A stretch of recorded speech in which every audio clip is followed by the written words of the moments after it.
Okay, I'm here with Toph, and this is Camilla. And in this video, we're going to go over some tips that you can use if you have dogs that have some territorial or maybe a slight guarding problem. Now, there's something called resource guarding. This is not a resource guarding video. This is if a dog is grumbly with another dog comes around. Now, I haven't gone over this with the clients, but I always tell clients that if a dog growls, we should never disagree. You should never try to correct a dog from growling. A dog growling is saying, I feel uncomfortable or I disagree. If you say you're uncomfortable or you disagree to your partner tells you to shut up, that's not going to help you feel, and you're saying I'm uncomfortable because you don't feel safe, being told to shut up is not going to help you.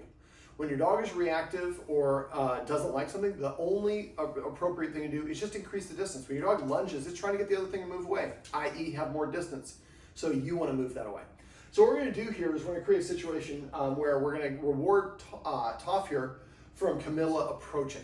Now, this fencing right here is normally running here because the dogs have gotten in a couple fights and we have a pretty big size disparity. A very older dog that's blind and deaf, and we have a younger dog that is getting a little persnickety. I wouldn't say it's an aggressive dog under any way, shape, or form. I think this is just a little bit, maybe some resources. There's been 2 fights. We'd only know what happened with one of them, and it was kind of in conjunction with some resources. So basically, what I'm going to do is she's going to be approaching with Camilla. She's going to be, Toph is, they're both girls, she's going to be sitting in the corner. Now, I don't want to have normally a dog with its back to the wall. I'm only doing this because the layout of the apartment, but, and because she is, I don't want to say the aggressor, that's not the right word, but she is the more proactive one in this scenario. So I'm not worried about her trying to move away. But if you have a dog that feels threatened and you put it in a corner, that can make them feel more threatening. So you wouldn't want to do that. Just I want to make sure people don't recreate this and flood their dog accidentally, which is something you don't want to do. All right, so what we're going to do is I'm going to try to get her to, let's use your hand target and lure her so she's kind of in that little enclave right over there and get her to turn so she's facing this direction. I want her looking here. Now what we're going to do is the first thing we're going to do is, I'm thinking about this, this is almost exactly what I do for resource guarding, so I guess you can use that in either case. So we went over dog body language off camera, but for her it's probably going to be discomfort or getting stiff or still or staring. So what we're going to do is we're going to have Camilla start walking towards Toph, and then as soon as Toph gives the first indication she's uncomfortable, it might be a lick of the lips, might be a little stare, lowering the head, the ears might go back or come forward. As soon as that happens, she's going to stop, take note of what the distance is. What we're trying to do is figure out the first indicator that she says that says, I'm a little uncomfortable. A little uncomfortable is when you're quite far away. When you get really close, now I'm very uncomfortable. My disagreement's going to be much more loud. We don't want her to do that. So what we want to do is figure out what the minor signal is, I feel uncomfortable. She stops, moves away, but takes note of where she was. So let's say she was here when she gets uncomfortable, she gets stiff. She's going to take note, she's going to walk away, let Toph shake it off and just be relaxed. Then we're going to approach it, and she's going to, so she's going to be approaching this angle. Instead of getting to here, she's going to stop here before she needs to offer any sort of a warning or disagreement. When that happens, he is going to say her marker word, which is yes, which we say without hissing. And we're going to say yes and then give her a treat. So what we're essentially saying to Toph is that when she approaches, she doesn't get close enough to you to feel that she's going to take your stuff. And while she's approaching, you're getting treats. And as soon as she goes away, the treats stop. Well, I kind of like the treats, so maybe I should want to do that. Now that I think about this, I'm going to probably take your spot if I can, see if I can kind of lure her in here. There, sweetie. Now we used hand targeting earlier, and I'm going to just make sure she's secure by putting it around my whole hand. And I'm going to be doing a lefty, so I'm going to shift this over so the treats are good and convenient for you. And you're like, yes, I like that. Well, let's get you coming over here. Let's turn you around. There you go. Sit. Yeah. Yes, this is a tough angle. Come here. Try that one more time. So you don't want to work with children or dogs or animals in Hollywood. There you go. All right, perfect. Okay, so I don't want to put tension on a leash. I guess we'll go up. I guess we can kind of see over here. This might be a little bit easier. Come here, sweetie. Sit. Now, I don't want to put tension on a leash, but obviously want to make sure, and I don't think there's anything that's going to happen. If you think something's going to happen, you shouldn't be practicing this. But I want to make sure I'm secure. All right, so go ahead and start walking towards this. Yeah. Say your name. There you go. Yeah, just keep walking. And walk normally. Okay. Yeah, let's go ahead and turn around and walk away again. I just don't want her to, I want her seeing you the whole time. Yeah, yeah. There you go, sweetie. All right. There you go, perfect. All right, go ahead, say your name and start walking towards us. Tommy. Okay, just walk. Yes. Well, she's really interested in the treats, which is great. Let's go ahead and turn around and walk away. All right, so what we're gonna do is I'm gonna have a handful of treats this time. A lot of times I do this with just one treat, but there's nothing wrong with treating as the dog's coming. So you really like these treats. Okay, so go ahead and start walking towards us. And when you get to where the fence is, turn around and walk away. So I'm releasing a treat, and you walk away and the treats stop. There we go. Come over here. You're more interested in treats. So I am using right now the Lotus lamb tripe. It might be too high value. So I'm switching to Charlie Bears, CHRLEE, if you want to get these. These are a wafer treat. It's a lower value treat. I don't want the treat so high value that she's not even paying attention to her. All right, let's come over here. Sit, there we go. All right, go ahead and come on over. So I'm having her look at the dog while the treats are being delivered, or while she's walking over and the treats are being delivered. And go ahead and turn around, whoops. There you go, now walk away. So you're gonna basically be doing kind of a U-turn. I wanna have you go, let's stand on that other dog bed with the blanket.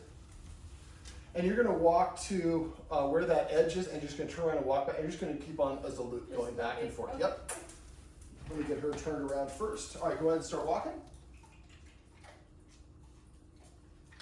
And turn. Now Camilla is older and doesn't work as well, her joints as what we'd like. Go ahead and let's do one more time. Okay.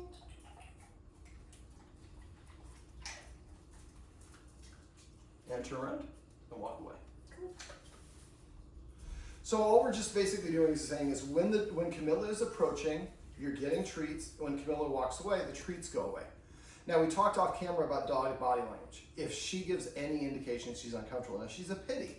Pitties are harder to read than other breeds of dogs. She's also darker in color, which makes her a little bit harder to read as well. So if you're gonna have to figure out her ears. Is she licking her lips? So if you're doing this and you're the one here, you might come up with a signal that means stress. Are you seeing something? I'm seeing the lips. I'm seeing this, that, or the other thing. Let's do this one more time, and then I'm gonna get out of the shot and we're gonna let Dad try to do this. All right, you want to come on over and we'll swap spots. Unless you really need to answer that. No, I don't think it's mine. Okay, it's yours. Whoops. All right, so let's give you that. Yeah. I'm gonna get out of shot. And so, yep, and kind of lure her around so she's looking in this direction. I'll probably turn her towards you. Yeah. There you go. Just a little closer. Here, let me help. Come here, sweetie. Come here. Come here. Yeah, I got the good stuff. Come here. I don't like pushing. There we go. All right, go ahead. Hold the treats in front of her. Try to get her looking that direction. There you go. And you can just walk actually here and back. Come on. Hold your hand up a little bit higher so she's looking in that direction. And your hand like that is perfect. If you're holding too high, you're going to block that. And turn your hand a little bit as she's going there. You'll get better at this as you're going. And so she's more interested in the treats than Camilla. Mm-hmm. And let's go ahead and, yep. This one right here. There we go. Let me do the higher ones. Again, Charlie Bears would be better, but it's just easier. Go ahead and let's walk. But again, make sure make sure she's positioned first. Yes, it'd be better if we could let you on the furniture. I'm just kidding. Drop one right here.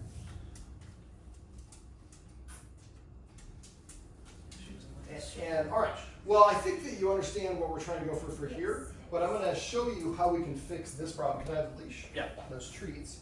So she doesn't want to put her back. She's more interested in the person that's there. Mm-hmm. So anytime that you have, that's all right. Anytime you have a dog that is having difficulty with it, we want to break it down. So instead of doing it with this, we're just going to get her.